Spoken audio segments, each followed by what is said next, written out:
When I was coming, there was in the Delhi airport, there was a poster of the Ministry of Environment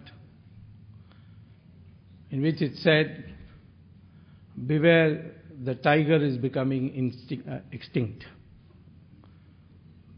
Well, I said, I'm going to a country where it's already extinct.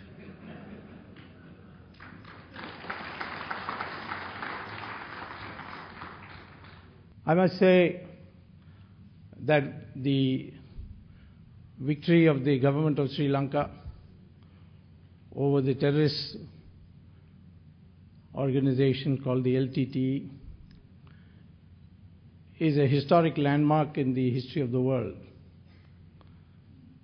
because it was a decisive victory.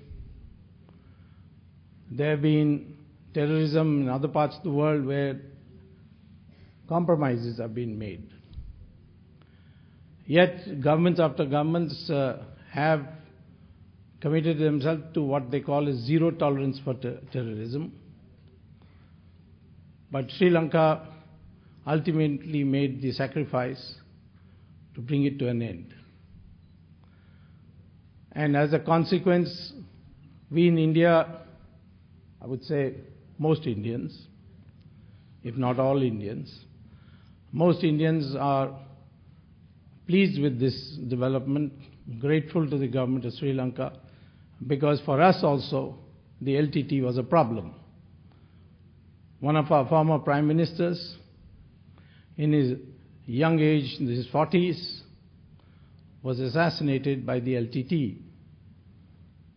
And the LTT had carried on many illegal activities in India, such as drug peddling, gun running, and sometimes functioning as contract killers in the state of Tamil Nadu. So for us also, the end of LTT was a great turning point. India assisted in the war,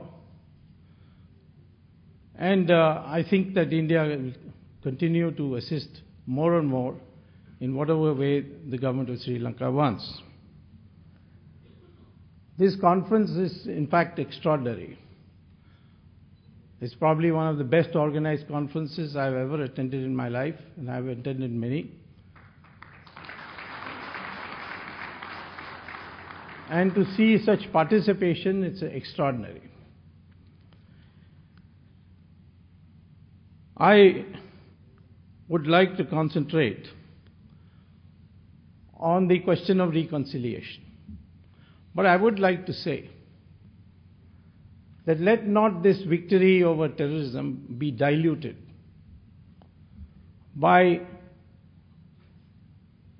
the media circulation of wild accusations of genocide and gross human rights excesses. I would say that experience, and I've studied the cases of many countries. I've in fact written a book on how to deter terrorism. In the experience of many countries which fight internal insurgency, not external wars. Of course, wars between two countries are regulated by the Geneva Convention. But when you fight an insurgency within your country, then there is a lot of collateral damage that takes place. And that collateral damage includes innocent people being killed. That doesn't mean that the violation of the human rights that is implicit in innocent people being killed is a state-sponsored one. We face this in India every day, this criticism of what is happening in Kashmir, or what's happening in Nagaland or Manipur. If you want to protect the integrity of our country and the insurgency is domestic and it intermingles with the local population, I think it is inevitable that you will see some civilian destruction or killings. Even in World War II, the city of Dresden in Germany was destroyed completely by Britain even though it was not a place where there was a military concentration. But it was to break the morale of the German nation. The bombing of Hiroshima and Nagasaki, where only civilians were killed, was again to bring the war to an end. And in the Nuremberg trials, it's very explicitly recognized where such collateral damage takes place that the Commission cannot take notice of. So I would like the world in general not to dilute this great victory which the government of Sri Lanka achieved, a victory which not only is for their own country, but which has implications for fighting terrorism in general. I'm here to raise the questions of prerequisites or essential elements of reconciliation. The first essential component of reconciliation has to be necessarily that the Tamils of Sri Lanka must vocalize what they feel in their hearts and what they tell me in private, because I am also a Tamil.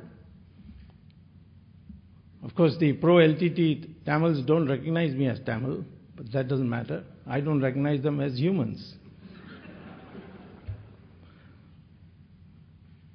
But the fact of the matter is that Tamils after Tamils tell me that they now are happy that their children are not going to be